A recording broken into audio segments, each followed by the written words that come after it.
Let's take a look at the new version of the External Services Dashboard to help you rapidly identify issues with the APIs and microservices that your applications rely on.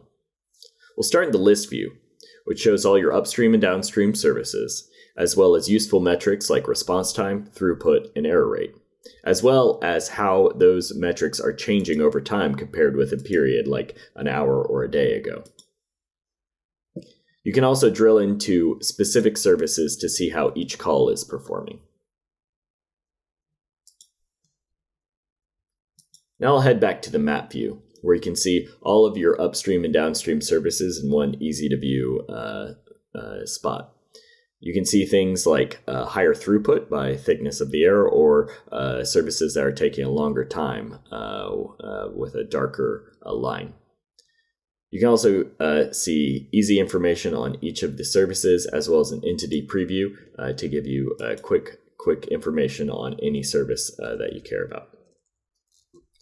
So overall, the External Services Dashboard is a great way to see all your services at a glance, as well as drill in to gain new insight on specific services.